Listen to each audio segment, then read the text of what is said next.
Hello students. In this video lecture, we will discuss about printf function and the scanf function in C programming.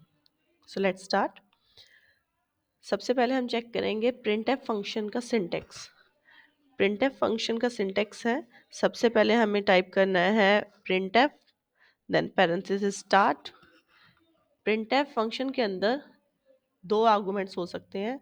First will be control string and second will be list of the variables.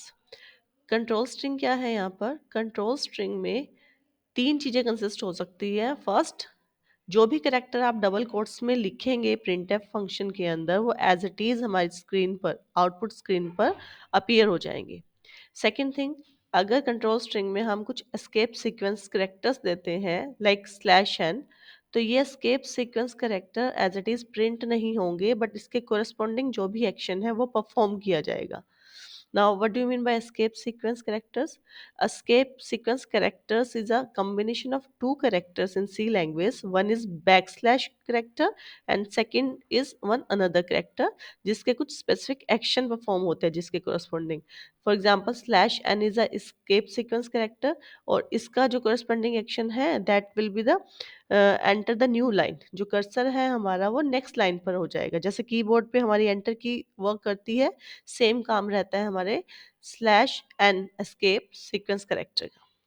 Third thing जो हमारे printf function में हो सकती है that is format specifications, जो define करते हैं हमारे आउटपुट के फॉर्मेट को. हर वेरिएबल जो भी हम आउटपुट करवा रहे हैं उसका अगर हम कुछ फॉर्मेट डिफाइन करना चाहते हैं तो उसके लिए हम फॉर्मेट स्पेसिफिकेशंस यूज कर सकते हैं. So this is the syntax of the printf function.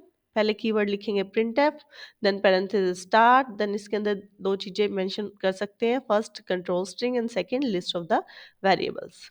अब इसके साथ हम देखेंगे कि अगर हम किसी वेरिएबल की वैल्यू को प्रिंट करवाना चाह रहे हैं तो उस वेरिएबल की डाटा टाइप मैटर करती है. उस डाटा टाइप के कोरस्पॉन्डिंग हर वेरिएबल के लिए कुछ फॉर्मेट स्ट्रिंग होते हैं. जैसे आप यहाँ देखेंगे, these are the format strings. Percentage D for the integer values. अगर हमारा कोई वेरिएबल इंटीजर वैल्यू कंटेन करता है तो उसके लिए जो फॉर्मेट स्ट्रिंग रहेगा that will be percentage D. Percentage U है अनसाइन इंटीजर वैल्यूज के लिए. परसेंटेज एफ है float in real values. Float values two type से होती है, one with decimal point and another with exponent values. अगर हम एक्सपोनेंट वैल्यूज वाले फ्लोट नंबर को यूज कर रहे हैं उसके लिए फॉर्मेट स्ट्रिंग रहेगी परसेंटेज ई. और अगर हम डेसिमल पॉइंट यानी रियल वैल्यूज वाले फ्लोट नंबर को यूज करेंगे उसके लिए फॉर्मेट स्ट्रिंग रहेगी percentage F. Then character values के लिए फॉर्मेट स्ट्रिंग है परसेंटेज सी. ऑक्टल वैल्यूज के लिए परसेंटेज ओ. हेक्साडेसिमल वैल्यूज के लिए percentage S X and string values के लिए percentage S. This is a table which define the format specification for corresponding values. तो अब चेक करते हैं, एक प्रोग्राम बनाएंगे जिसमें हम printf फंक्शन को यूज़ करेंगे. तो एक सिंपल प्रोग्राम हम बना लेते हैं. सबसे पहले हम स्टार्ट कर रहे हैं linkage section hash include stdio.h, then hash include conio.h. These are the header files जो हम अपने प्रोग्राम में इंक्लूड कर रहे हैं. Then void main parenthesis start and close, then curly braces for main function की ओपनिंग curly braces है.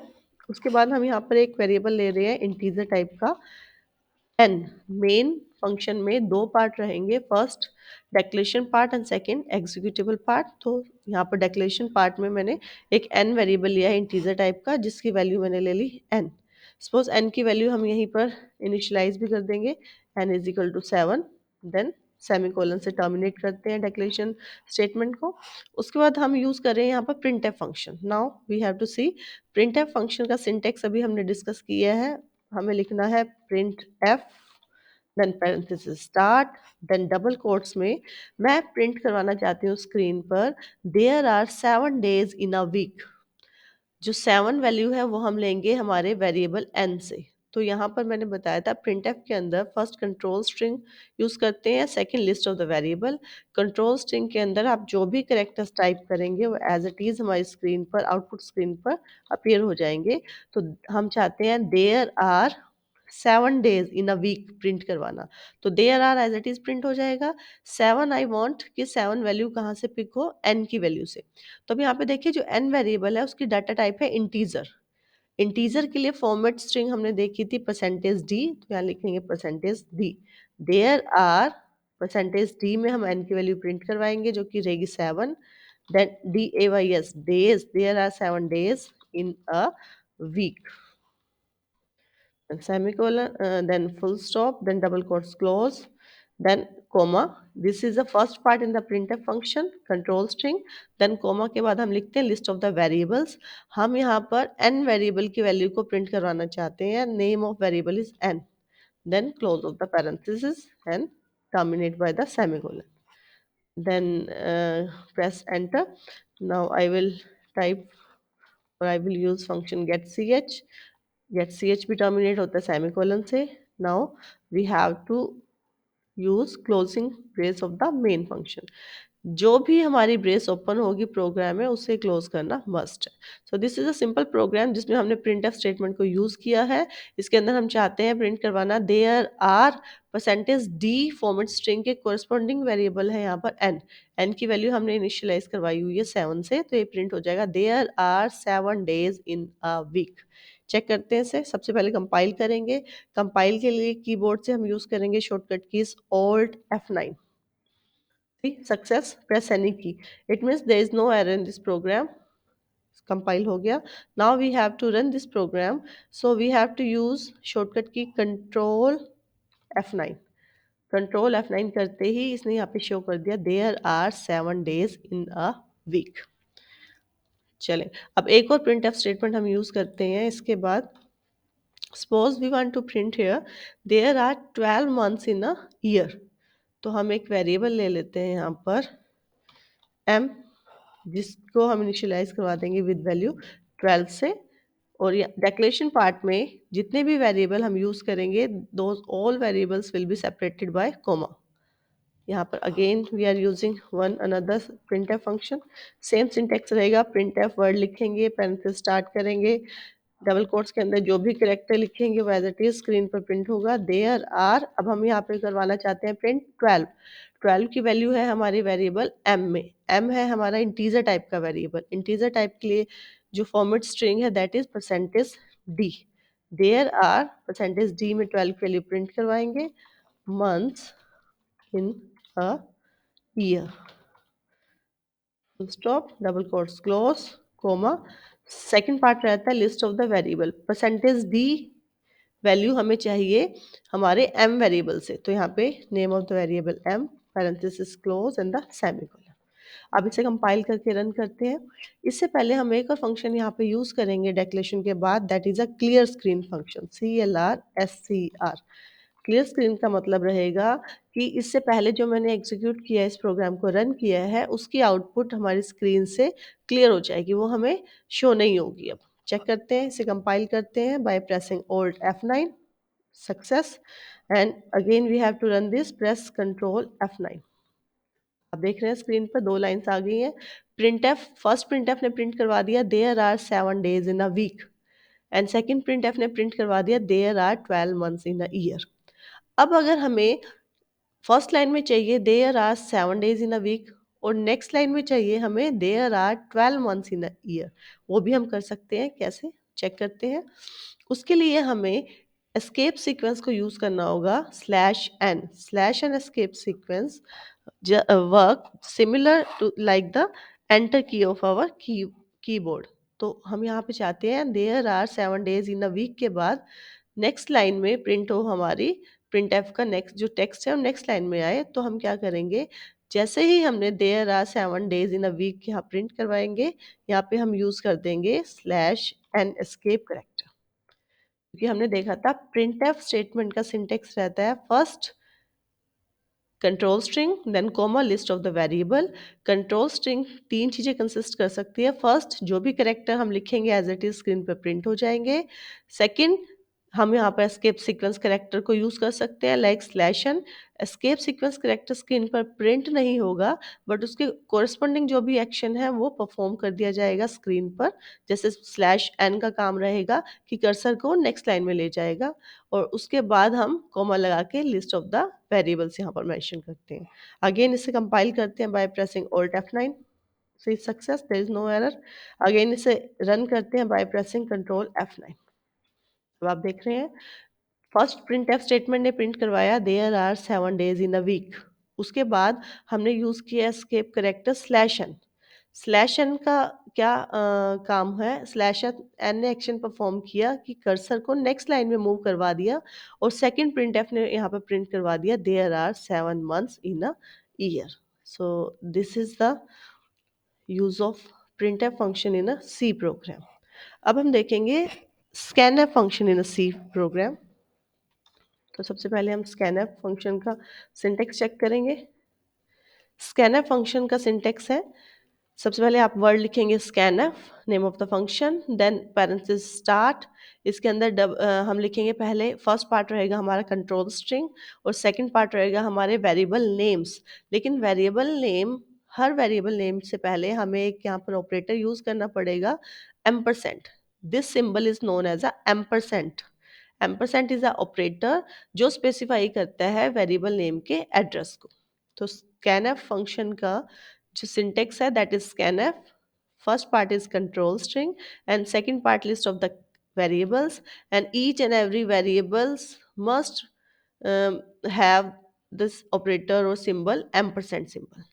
Then control string में क्या कंसिस्ट होगा? Control string will contain two things, first escape sequence character जो भी हमने डिस्कस किया like slash n, second format specifications use कर सकते हैं हम कंट्रोल स्ट्रिंग में। Ampersand symbol before each variable name is an operator that specify the variable name's address. Her variable name से पहले जो हम यहाँ पर एम्परसेंट यूज कर रहे हैं सिंबल को, ये स्पेसिफाई करता है उस वेरिएबल नेम के एड्रेस को। तो चेक करते हैं हम हमारे स्कैनफ फंक्शन। स्कैनफ फंक्शन को हम चेक करते हैं कैसे यूज कर सकते हैं। तो इसके लिए हम प्रोग्राम लिखेंगे। अगेन एक सिंपल सा प्रोग्राम हम बना लेते हैं स्कैनर फंक्शन के लिए। सपोज इसी प्रोग्राम में हम चेंज कर लेते हैं, एक वेरिएबल हम लेंगे इंटीजर टाइप का n।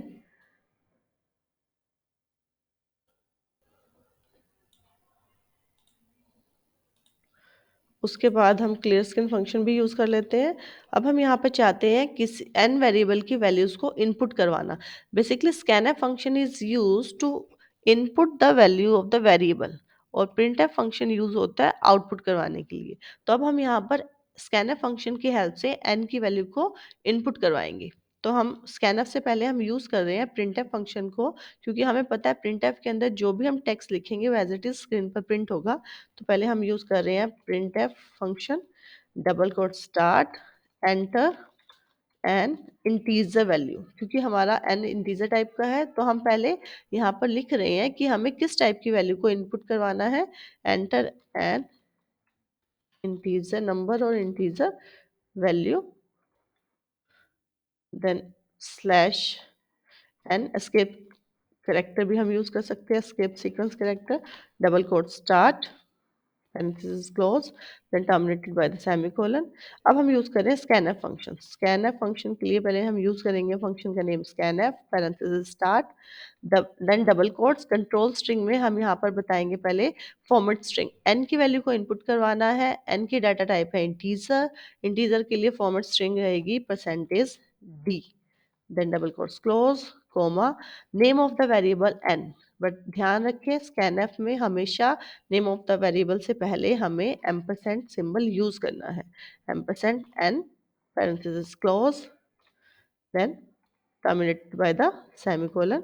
अब हम यहाँ पर प्रिंट करवाएंगे जो हमने n की वैल्यू को एंटर करवाया है, इनपुट करवाया है, printf, then double quote start, entered number is, n की वैल्यू को प्रिंट करवाएंगे। n अगेन इंटीजर टाइप का है, इंटीजर टाइप के लिए, इंटीजर वैल्यूज के लिए फॉर्मेट स्ट्रिंग रहेगी percentage d. Then entered number is d की वैल्यू, जो यहाँ पर वैल्यू है वो कंटेन है वेरिएबल एन में। देन यहाँ पर name of the variable n, close of the parenthesis, then terminated by semicolon, get c h and closing braces of the main program. Check करते हैं इसे, पहले कंपाइल करेंगे, alt F9, successful, there is no error. अब run कर रहे हैं by pressing control F9। See, enter n integer value, ये printf फंक्शन ने किया है, एज इट इज प्रिंट करवा दिया जो हमने टेक्स्ट मेंशन किया था printf फंक्शन में, एंटर एन इंटीजर वैल्यू, और उसके बाद हमने यूज किया था escape character sequence slash n, उसकी वजह से कर्सर हमारा नेक्स्ट लाइन में आ गया। अब जो भी वैल्यू आप एंटर करवाएंगे, सपोज मैंने एंटर करवाया 50 वैल्यू, देन एंटर, जैसे ही आपने इनपुट दिया है 50 वैल्यू चली गई हमारे एन वेरिएबल में, क्योंकि स्कैनफ में हमने percentage d ampersand n use किया है, तो जो भी वैल्यू आपने एंटर करवाई है वो असाइन होगी हमारी एन वेरिएबल को। उसके बाद हमने यूज किया था print statement, entered value is, और एन की वैल्यू को प्रिंट करवाया था। सी, एंटर्ड नंबर इज 50, नंबर की स्पेलिंग मिस्टेक है। So this is the use of the scanf function. तो ऐसे हम यूज करते हैं हमारे scanf एंड printf फंक्शन को सी प्रोग्राम में। So this is all about the scanf and printf function in a C programming. I hope it is clear to all of you. Thank you. Have a nice day.